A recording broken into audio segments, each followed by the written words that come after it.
नमस्कार, मार्केट पंचनामा में आप सभी का स्वागत है। मैं हूं सुमित और वीकली एक्सपायरी का दिन, इनफैक्ट इवेंट फुल डे था आज, लेकिन भारतीय बाजारों ने रिएक्ट बिल्कुल उलट किया। आज बहुत ही सीमित दायरे में कामकाज एटलीस्ट दोपहर के 1 बजे के आसपास तक तो होता हुआ दिखाई पड़ा, लेकिन हाँ सेकेंड हाफ के बिल्कुल आखिरी हिस्से में बाजार में गिरावट थोड़ी गहराई, यानी 2 बजे 1:30 बजे की रेंज से कहीं बाजार में गिरावट थोड़ी और गहराती हुई दिखाई पड़ी और दिन के निचले स्तरों को मार्केट्स ने छुआ और क्लोजिंग भी बाजार ने रेड साइड पे ही आते हुए दिखाई पड़ी।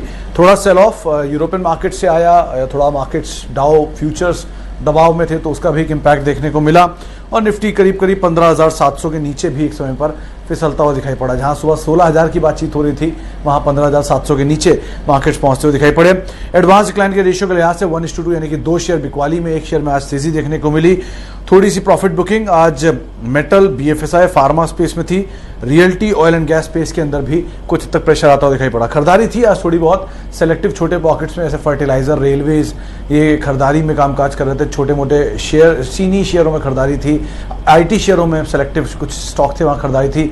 अनलॉक प्रोसेस वाली कंपनीज जैसे कि आप Burger King, Mrs Bector, Westlife जैसे स्टॉक जो थे वो आज तेजी के साथ कामकाज करते हुए दिखाई पड़ रहे थे। नंबर से पहले टीसीएस बिल्कुल फ्लैट था। इंश्योरेंस कंपनी में एसबीआई लाइफ तेज था। बजाज ऑटो, आइशर, टेक महिंद्रा, कुछ और ऐसे नाम थे जो कि निफ्टी को कुछ हद तक सपोर्ट दे रहे थे, लेकिन हैवी वेट में बिकवाली थी।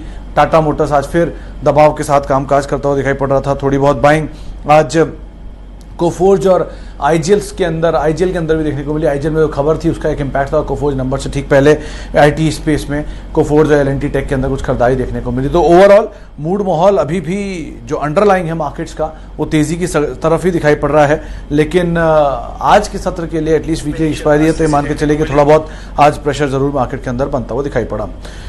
चलिए अब शुरुआत करते हैं कुछ सवाल जवाब के सिलसिले की। और पहला सवाल, ईआईडी पैरी क्या किया जाए? विमल साहब, ईआईडी पैरी कंपनी क्लास है, मतलब शुगर स्पेस में अगर कोई सेफ बेट है तो ईआईडी पैरी ही है। मुर्गप्पा ग्रुप की कंपनी है, स्ट्रॉन्ग कैपेसिटी है, बहुत पुरानी हिस्ट्री, और ना केवल ये कंपनी शुगर के अंदर है, डिस्टिलरी बिजनेस के अंदर है, एथेनॉल बिजनेस के अंदर है, स्पिरिट बिजनेस के अंदर है। पैरीवेयर के नाम से इनके आप टाइल्स और बाकी जो वॉशरूम हार्डवेयर है वो प्रोवाइड कराती है। अगर आपने कभी बचपन में कॉफ़ी बाइट खाई हो तो वो भी इनके कन्फेक्शनरी बिजनेस के अंदर ही आती है। तो ऐसे बहुत सारे बिजनेस हैं, आप इस तरह की कंपनी को अवॉइड नहीं करेंगे। आप इसे पोर्टफोलियो का हिस्सा बना के रखिए, आराम से होल्ड करिए, नीचे मिले तो आप ज़रूर खरीदारी करिए। बढ़िया कंपनी है, थोड़ा साइकिल के साथ चल गया लेकिन नीचे आएगा तो आप आराम से इसमें खरीदारी कर सकते हैं। Mrs Bector long term, Sharma साहब बर्गर किंग पे मैं पहले ही बोला है कि बेक्टर से ज़्यादा बेटर आप बर्गर किंग पे बेट कर सकते हैं। 2 वजह है। मिसेस बेक्टर ब्रेड्स और बाकी प्रोडक्ट्स प्रोवाइड कराती, क्रीमिका के नाम से आपको बिस्किट्स और ऑल मिलेंगे इसके। दिल्ली एनसीआर में ज़्यादा प्रचलित है ये। प्लस ये जितने बड़े प्लेयर्स हैं जिनको जैसे केएफसी और मैकडोनल्ड्स जैसे बड़े प्लेयर्स हैं, इनको बन्स ब्रेड्स प्रोवाइड कराती है। On the contrary burger king सामने आपके खड़ा है बिल्कुल वो प्रोडक्ट लेके जिसका इंटरमीडियरी ये प्रोवाइड करा रहे हैं। तो अगर आप आउट राइटली खेलना चाहते हो तो एक बार को बर्गर किंग के साथ जा सकते हैं। जो एग्जिस्टिंग पोजीशन है उसमें तो आप बने रहें, लेकिन अगर नई खरीदारी करने की इच्छुक हैं तो आप वहाँ की बजाय यहाँ ही बड़ी ट्राई करके देख सकते हैं। लेकिन फिर भी बाजार में थोड़े चले हुए शेयर हैं, थोड़ा नीचे मिल जाए तो ज़्यादा बेहतर रहेगा। अच्छा, आगे बढ़ते हैं।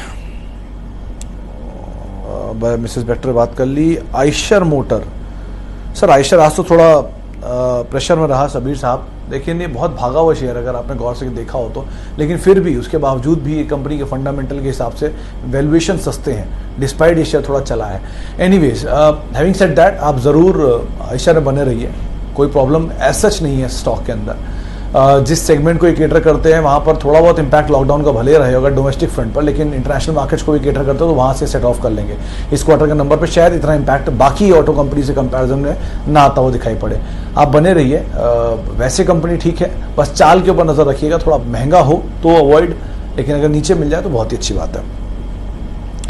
आगे बढ़ते हैं। IRFC 24 रुपये, एमटार 15। शिवम साहब का सवाल है। शिवम जी, IRFC के केस में तो 24 रुपये पर 26.60 वो लेवल है जिसको पार करना है। इसको वो पार हो गया तो मतलब मैंने बहुत इसने ट्रैक नहीं किया, लेकिन अगर हो गया कि बीच में हुआ था एक दिन नंबर्स के आसपास, क्या फिर वापस नीचे आ गया था। अगर ये आ गया है या 26.60 पार कर गया तो आप होल्ड करिए, 26.60 पार नहीं किया तो उसके पार होने का वेट करिए। 26.60 पर्टिकुलरली क्यों? क्योंकि इशू प्राइस था इसका 26 रुपये और 60 रुपये का हाई था, तो अगर वो लेवल भी पार कर लेते हैं तो सप्लाईज जो है वो पूरी हो जाएंगी। तो सप्लाईज 26-27 की रेंज में पूरी हो जाए, उसके बाद आप इसमें बन रहे हैं तो शायद इसमें नई बाइंग देखने को मिल सकती है। फ्लोट बड़ा है, इसे चलने में थोड़ी दिक्कत हो भी रही है। दूसरा एमटार, ये शेयर बढ़िया है, चला बहुत है, हाल फिलहाल में भी कुछ एक बड़ा मूव्स में आता हुआ दिखाई पड़ा था। टाइप्स भी अच्छे हैं, क्लाइंट बेस बहुत बढ़िया और बहुत डाइवर्सिफाइड वे में इनके क्लाइंट्स हैं। तो आपके लिए राय कि आप एमटार में तो एटलीस्ट बने रह सकते हैं। कुणाल ढोलकिया साहब का सवाल है सुबेक्स पे क्या किया जाए। सुबेक्स सर, कुणाल जी अच्छा चला, पिछले 3 दिन में तो बढ़िया चला है ये शेयर। 58 रुपये पे होता था और एकाएक उस दिन ब्लॉक हुआ या 2.5 करोड़ शेयरों का सौदा हुआ और उसके बाद से शेयर चला।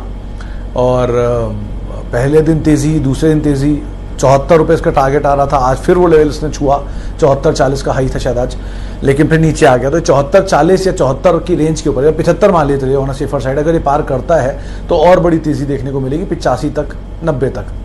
वो लेवल्स क्रूशियल होंगे कि बहुत समय तक उस लेवल को इसने तोड़ा नहीं हो। 5 साल का हाई या 10 साल का हाई है शायद 90 रुपये। तो आप पहले तो उन लेवल्स को देखिए। कंपनी में नंबर्स में पिकअप आया है पहले कंपैरिजन में काफ़ी, और प्रमोटर के चेंज के बाद तो और सिचुएशन बेटर हुई है, दिन पर दिन सिचुएशन बेटर हुई है। तो आप समय दे सकते हैं। और अगर आपको लगता है रिस्की ट्रेड भी है तो आप ये करिए कि आपकी जो प्रॉफिट हो उसको आप रहन दीजिए और जो कॉस्ट हो उसको आप निकाल लीजिए। तो फ्री के शेयर आपके रहेंगे, वो आप कितने भी समय होल्ड करिए, कोई दिक्कत नहीं है। Best chemical stock to buy, Mittal साहब सुदर्शन केमिकल देखिए, अच्छी कंपनी है केमिकल स्पेस में, पुरानी हिस्ट्री है, बढ़िया कंपनी है। अमाइंस में दोनों कंपनियां अच्छी हैं, बालाजी भी, अल्काइल भी, इनको भी आप देख सकते हैं। आरती एडजस्ट हुआ है अभी, तो थोड़ा एडजस्टमेंट के बाद नीचे आ जाए तो आप इसको भी देख सकते हैं। आरती इंडस्ट्री बहुत पुरानी कंपनी है, मतलब एक ज़माने में इंडिया की सबसे पहली लिकर बनाने वाली कंपनियों में से एक होती थी। वो बात अलग है, गुजरात में थी तो इनको अपना प्लांट बंद करना पड़ा था। एनीवेज, तो आप इन कंपनीज को देख सकते हैं केमिकल स्पेस में। अच्छा, आगे बढ़ते हैं। ओ, शिवम सिंह का सवाल है, ब्रिटानिया इनके पास 1500-1600 रुपये के दाम पे पड़ा। अरे सिंह साहब बहुत नहीं, बालकृष्ण माफ कीजिएगा, मैं ब्रिटानिया पड़ गया। एनीवेज, बालकृष्ण इंडस्ट्री आप अगर 1600 रुपये के दाम पे लेकर बैठे हैं तो आप इसको नीचे फिर खरीद लीजिएगा, अगर आपको कहीं 1000 रुपये के नीचे मिल जाए तो। अच्छी कंपनी है, जिस प्रोडक्ट में है ऑलमोस्ट इनके सामने कोई पीयर है नहीं। वो बात अलग है, मार्केट शेयर आपको छोटा दिखाई पड़ेगा क्योंकि ऑब्वियसली बात, सेगमेंट में कोई नहीं तो मार्केट शेयर कहाँ से, मतलब टायर स्पेस में बहुत बड़ा मार्केट शेयर नहीं ओन करती, लेकिन 56 इंच के टायर शेयर में सबसे बड़े मार्केट शेयर वो ओन करते हैं। मॉन्स्टर ट्रक की रेस कभी आपने यूएस में देखी हो तो उसको यही स्पॉन्सर करते हैं। और इसी तरह के प्रोडक्ट्स को डील करती है जो मेगा प्रोडक्ट्स है। तो माइनिंग एक्टिविटी इंप्रूव होगी, कंस्ट्रक्शन एक्टिविटी इंप्रूव होगी तो ऑब्वियसली बात है इनके प्रोडक्ट की डिमांड भी वापस रिवाइव होते हुए दिखाई पड़ेगी। सो फार के लिए आप बने रहिए, नीचे मिले तो आप जरूर खरीदारी करिए। अच्छा, ये कुछ सवाल पढ़ रहा हूँ। अक्षय मित्तल साहब का, want to exit ITC in loss 200 share. Mittal साहब पेशेंस टूट गया शायद आपका, तभी आपको निकलना पड़ रहा है। खैर, अगर आप आईटीसी से निकल भी रहे हैं तो अभी मत निकलिए।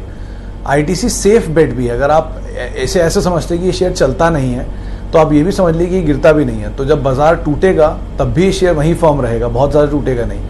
तो उस सिचुएशन में एटलीस्ट आपको एक कुशन प्रोवाइड करेगा मार्केट के फॉल के सामने। तो अगर आपके पास पैसा है, आप बने हुए हैं तो बने ही रहिए। अभी बाजार नीचे आएगा तब आईटीसी निकल के कहीं और पैसा डाल देगा। चलते हुए बाजार में आईटीसी से निकल के पैसा डालने का कोई औचित्य नहीं है। गिरते हुए बाजार में आईटीसी से पैसा निकाल कर आप कहीं और डालिए तो शायद ज़्यादा प्रॉफिट आपको मिल सकता है। बाकी कॉल आपकी है, कोई अच्छा विकल्प मिले तो आप ज़रूर आईटीसी स्विच कर सकते हैं। अच्छा, आगे बढ़ते हैं। ओएनजीसी पर राजन साहब का सवाल है। ओएनजीसी पे सर 2-3 चीज़ें, अभी एक रिपोर्ट आई थी सीएलएसए की मॉडल पोर्टफोलियो में चेंज की। उन्होंने भारती एयरटेल को निकाला है और ओएनजीसी को शामिल किया है। बहुत बढ़िया रीजन उन्होंने दिया था इसके पीछे। भारती एयरटेल वैसे तो कंपनी अच्छी, कोई बुराई नहीं है इसके अंदर, बट ओएनजीसी के केस में लास्ट क्वार्टर के नंबर ओएनजीसी ने जो पोस्ट किए थे, उस क्वार्टर के नंबर में ओएनजीसी ने क्रूड के दाम को $45 के आसपास मान के, $51 माफ कीजिएगा के आसपास मान के अपने तिमाही नंबर दिए थे। यानी कि उनके जो रियलाइजेशन आए थे वो $51 क्रूड के हिसाब से आए थे। अब क्रूड का दाम है $76, तो $26 पर बैरल के आसपास का गेन उन्हें ऑलरेडी इन्वेंट्री में ही हो रहा है। तो अब जो क्वार्टर के नंबर आएंगे वो रोबस्ट आएंगे, मान के चल सकते हैं तिमाही दर तिमाही पर। और रोबस्ट नंबर अगर आएंगे तो रियलाइजेशन इंप्रूव होगा। और उनका यह मानना है कि इस दाम से 118%, अगर मैं गलत नहीं हूं तो 120% ही मान लेते हैं मोटा मोटा, 120% का जंप ओएनजीसी के दाम में के शेयर प्राइस में देखने को मिल सकता है। फिलहाल आप बने रहें। सीएलएसए का इतना कन्विक्शन है 100% का, 50 तो मिलेगा ही, वही बहुत है। आप उसके हिसाब से इसमें बने रह सकते हैं। अच्छा, टाटा मोटर 1500 शेयर 120 रुपए के दाम पे। अरे प्रणव साहब, बढ़िया दाम पर आपकी खरीदारी, क्या आपको सोचने की ज़रूरत है? आपको ये चिप वाली खबर पे इतना कोई घबराने की ज़रूरत नहीं है। 120 से डबल आपका दाम है। वर्स्ट केस सिनेरियो में अगर टाटा मोटर यहाँ से हाफ भी हो जाएगा तो भी आपका दाम नहीं आएगा। तो आप एटलीस्ट बने रहें, आपको क्या दिक्कत है? दोबारा अगर इस दाम पे मिल जाए तो फिर खरीदारी करिएगा और बने रहिए, कोई इशू नहीं है। टाटा मोटर बात हो गई। रिलायंस इंफ्रा, अरे राकेश जी, रिलायंस इंफ्रा के केस में एक चीज़ इंपॉर्टेंट है कि इनकी कुछ प्रोजेक्ट्स को इन्हें कैश मिल रहा है, यानी कि जो पेमेंट जा चुके होते हैं वहाँ से वापस पेमेंट आता हुआ दिखता है। तो वैसे तो ये खबर अच्छी होती है, लास्ट क्वार्टर के नंबर ठीक थे, कुछ ऑर्डर मिलने की खबरें भी आनी शुरू हो गई हैं, सिचुएशन इंप्रूव हो रही है। वो बात अलग है, चला बहुत और चलने वाला अब उतर भी रहा है। थोड़ा घबराए नहीं, बने रह सकते हैं। कुछ जानकार तो ये मान रहे हैं कि शेयर में तेज़ी आ सकती है आगे भी, तो आप भी एटलीस्ट अभी कुछ टाइम नंबर्स देखते रहिए। Quarter by quarter number improve हो रहे हैं तो बने रहने में कोई बुराई नहीं है स्टॉक के अंदर। नव भारत वेंचर 102,000 शेयर, 1 साल का टारगेट। अविनाश साहब, थोड़ा चला हुआ शेयर नहीं है? 50 रुपये का शेयर 120 रुपये आज पहुंच गया और अब आप इसमें टाइम फ्रेम ले रहे हैं। खैर कंपनी तो ठीक है, कंपनी में बुराई नहीं है, सच अच्छे वैल्यू भी फिलहाल बाजार के लेवल पे देखने को मिल रही है। आप समय तो यहाँ दे सकते हैं। हैविंग सेड दैट, फिर भी आप नंबर्स को ज़रा ध्यान में रखते रहिएगा, क्वार्टर बाय क्वार्टर नंबर्स को रिव्यू करते रहिएगा। इस क्वार्टर को भले आप छोड़ भी दिए Q1 को, क्योंकि हर कंपनी के Q1 के नंबर अभी ढीले दिखेंगे, YOY बेसिस पे अच्छे दिखेंगे, सीक्वेंशियल बेसिस पे ढीले दिखेंगे। तो आप नंबर्स देख कर फिर कॉल लीजिएगा। अच्छा, नव भारत वेंचर बातचीत हो गई। IRCTC, अरे रुमित साहब, आज तो शानदार तेज़ी थी IRCTC में एक टाइम पर। ऑब्वियसली बात है, नए पोर्टफोलियो में बदलाव है, नए मंत्री आए हैं तो बहुत सारे फेरबदल होते हैं स्पेस में। तो आज पूरा रेलवे स्पेस ही बज़ कर रहा था, तो IRCTC भी उसी के साथ ही चल रहा था। अच्छी तेज़ी वहाँ पर भी देखने को मिल रही थी। चंदन तापड़िया से हमारी बात हो रही थी, उन्होंने 2300-2500 के टारगेट्स यहाँ पे दिए हैं IRCTC के लिए। आप बने रहिए, फिलहाल तो अच्छे मूड माहौल में है, सब बढ़िया चल रहा है, तो चलने दीजिए जब तक चल रहा है। सिचुएशन जब बिगड़ेगी तब की तब देखी जाएगी। सिचुएशन अनलॉक की हो रही है, ट्रेन चल रही हैं, केटरिंग चलेगी, पानी बिकेगा, टिकटिंग होगी, तो वैसे नंबर पिकअप कर जाएंगे। तो इसलिए अभी तो आप बने रहें, वो ज़्यादा बेहतर रहेगा। अच्छा, BSC 891 रुपये। राहुल गुप्ता साहब, बढ़िया शेयर लिया है, पेशेंस भी आपने अच्छा दिया है, आप बने रहें। अभी तो कोई स्टॉक के अंदर दिक्कत नहीं है, पेशेंस रखिएगा और समय दीजिएगा। बड़े इन्वेस्टर ट्रेडेड और हम, आप और दुनिया में, मतलब सब लोग इतने बाजार में ब्रोकर, मतलब इतने बाजार में इन्वेस्टर बढ़ रहे हैं। आप ऐसे देखिए ना, हर महीने 14-14, 15-15 लाख एडिशन तो सिर्फ एंजल दिखा रहा है। तो अगर इस तरह के एडिशन हो रहे हैं तो BSC के पास ही रेवेन्यू जाएगा ना इनका, NSE के पास ही रेवेन्यू जाएगा। आधा भी जाता है तो भी बहुत बड़ी बात है। तो बने रहिए, अभी तो रेवेन्यू स्ट्रीम ठीक दिख रही है और वैसे भी कंपनी अच्छी है, कैश रिच कंपनी है, डिविडेंड पेइंग अच्छा है, बने रह सकते हैं आप इसके अंदर। HFCL, कुणाल साहब, थोड़ा सा अवॉइड करके चलिए, रादर कॉशियसली ऑप्टिमिस्टिक व्यू, जिसकी कल भी मैंने बात की थी, परसों भी की थी, वो आप मेंटेन करिएगा इसके साथ। इसकी पुरानी हिस्ट्री तो अच्छी नहीं है, 2550 का हाई और आज आपके सामने शेयर 155, 70, 90 रुपये की रेंज में ट्रेड कर रहा है। बेटर यही है कि आप थोड़ा कॉशियसली ऑप्टिमिस्टिक व्यू रखिए, ऑप्टिमिस्टिक रखिए लेकिन कॉशियस रहिएगा, क्योंकि कभी भी फेरबदल कर देता अपनी चाल में, और उसी हिसाब से आप कॉल ले सकते हैं। लॉन्ग टर्म के लिए राकेश साहब, एक IRCTC ही सिर्फ ऐसा रेलवे का शेयर है जो थोड़ा दमदार दिखता है कारोबार के हिसाब से। एक IRFC ठीक है लेकिन भागा, और फिर बोनस भी शायद उसमें आ गया, और इरकॉन में भी इस तरह की सिचुएशन है। इरकॉन में शायद बोनस आया, IRFC में नहीं आया, लेकिन खैर दोनों ही शेयरों में मूव अच्छा आ चुका है, लेकिन IRCTC फिर भी प्रोमिनेंट है। आप इसके नंबर्स को ध्यान में रखिएगा और इसी में कॉल ले सकते हैं तेज़ी की तरफ, क्योंकि कारोबार बढ़िया है इनका और मोनोपोली है सो फार तो। बट OFS सबसे बड़ा ट्रबल है कि मेजरली सरकारी कंपनियां सारी, और किसी में भी OFS आता है तो इक्विटी फ्लोट बढ़ेगा जो कि शेयर को नीचे दबा देगा वापस। तो ज़रा ध्यान से ट्रेड करिएगा इसमें। टाटा मोटर पे हम बातचीत कर चुके हैं, रेलवे पे बातचीत हो चुकी है। RIL, विनायक साहब, पोर्टफोलियो स्टॉक लेकिन टाइम लेगा। कल के लिए तो इनफैक्ट ये भी बोला जा रहा है कि क्योंकि TCS के नंबर अवेटेड हैं और TCS के नंबर अगर कमज़ोर आ जाते हैं तो TCS को लोग शॉर्ट करेंगे और रिलायंस को लोग लॉक करेंगे, ऐसा कुछ माना जा रहा है बाजार में। खैर, लेकिन ये सब तो छोटी मध्यम अवधि की खबरें हैं। बेटर यही है कि आप अगर लंबी अवधि के लिए बना रहना चाहते हो तो आप ज़रूर इसमें बने रहिए और निचले स्तरों पर इसमें खरीदारी भी करिए। ब्रोकरेज हाउसेस के व्यूज़ करीब 2580 के, बर्नस्टीन की एक रिपोर्ट थी और उन्होंने तेज़ी की ही यहाँ पर बात की है। MGL, BPCL और BSC, विजय सिंह सोलंकी साहब का सवाल है। सर, BSC में तो हम बातचीत कर चुके हैं। BPCL में डिविडेंड का वेट करिए, पहला बड़ा ट्रिगर है, डिविडेंड मिल जाए तो आप कॉल ले सकते हैं। उसके बाद क्या करना चाहिए, डिपेंड्स कि इसमें इन्वेस्टर आ रहा है कि इसमें कोई कंपनी इसके कारोबार को टेक ओवर कर रही है। कंपनी आएगी तो ऑब्वियस सी बात है कारोबार बड़ा करेगी, इन्वेस्टर आएगा तो वैल्यू बढ़ाएगा और वापस बेचकर निकल जाएगा। दोनों के हिसाब से आप कॉल लीजिएगा। महानगर गैस बढ़िया कंपनी है, आईजीएल ने दाम बढ़ाया है, शायद एमजीएल भी गैस के दाम बढ़ाते हुए दिखाई पड़े, रियलाइजेशन इंप्रूव होंगे, आप बने रह सकते हैं एमजीएल के अंदर भी।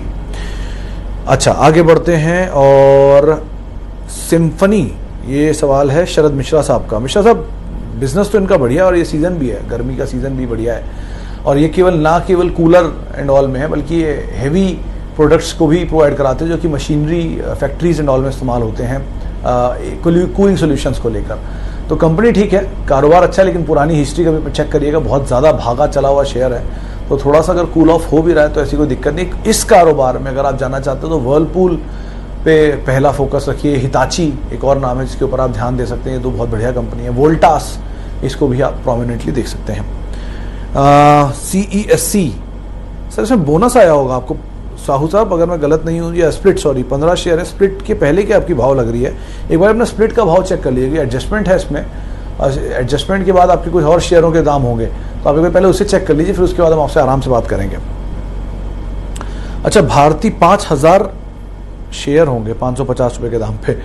ब्रिजेंद्र साहब, 5000 शेयर आपने अगर ले रखा है तो बने रहना ही ज़्यादा बेहतर है। आपकी खरीदारी का दाम ऐसा कोई बुरा नहीं है, 540-50 की रेंज में ही घूम रहा है अभी भी, आप बने रहे। 620-670 शायद 620-630 के दाम देखने को मिल जाते हैं तेज़ी की तरफ अगर ये शेयर चलता है तो, और नीचे की तरफ मैक्सिमम अगर ये जाएगा 380 तक दिखाई पड़ सकता है। तो अगर आप और ऐड करना चाहते हैं तो यहाँ मत करें, अगर गैप मिल जाता है नीचे कहीं तब आप ऐड करिएगा, रेंज में ही प्ले करिए, क्योंकि लॉन्ग टर्म के हिसाब से फिलहाल तो इसी रेंज को ही यूज़ करता ही है। आगे के लिए चाल कैसे बनती है वो एक बार वो रेंज टूटेगी तब ज़्यादा कहना पॉसिबल हो पाएगा। चलिए एक आखिरी सवाल और ले लेते हैं, कोटक महिंद्रा बैंक पर बात कर लेते हैं। कोटक महिंद्रा बैंक, अनिल काले साहब का सवाल है। सर, कोटक में कल कुछ ब्रोकर्स ग्रुप में बातचीत हो रही थी तेजी को लेकर, वो मान तो रहे थे कि इसमें कुछ ब्रेकआउट आया है, तेजी बन रही है, बट आज बाजार में विपरीत चाल आ गई, बैंकिंग में तो थोड़ा सा नीचे आ गया। लेकिन आज एक्सपायरी है तो एक्सेप्शनल रख के आप चल सकते हैं, कल तक का दिन या परसों तक का दिन और देख लिए मीडियम टर्म के लिए। लेकिन बैंक फंडामेंटली तो ऑब्वियसली बात है, कोई बुराई है नहीं, और जैसे जैसे एक्सपैंड कर रही है, इनकी सब्सिडरीज भी एक्सपैंड कर रही हैं, सिक्योरिटीज़ हुआ या बाकी कारोबार हुआ, तो बने रहना ज़्यादा एडवाइसेबल होगा। लॉन्ग टर्म के लिए तो ऑब्वियस ही बात है, लेकिन शॉर्ट टर्म के लिए भी, मीडियम टर्म के लिए भी एटलीस्ट आप बने सकते हैं, कोई दिक्कत नहीं है। चलिए फिलहाल अब इतने ही सवालों को मैं शामिल करूंगा। माफ़ी उन सभी लोगों से जिनसे आज हम बातचीत नहीं कर पाए, बहुत बहुत शुक्रिया उन सभी लोगों का जिन्होंने आज हमसे सवाल पूछा और हमारे इस कार्यक्रम का हिस्सा बने। आपसे कल फिर मुलाकात होगी, और तब तक के लिए आप मेरे साथ @सुमित रिसर्च मेरा ट्विटर हैंडल है जिसके ऊपर जुड़ सकते हैं। एक चीज़ क्रूशियल जो है वो है कल का दिन, जहाँ पे टीसीएस के नंबर्स का बड़ा इंपैक्ट आएगा, हफ्ते का आखिरी कारोबारी सत्र भी होगा, तो बहुत कुछ होना है कल भी, तो बड़ा ध्यान से संभल कर ट्रेड करिएगा। बाजार बहुत ज़्यादा स्विंग ले रहा है, ध्यान से ट्रेड करिए, वो ज़्यादा बेहतर रहेगा। नमस्कार।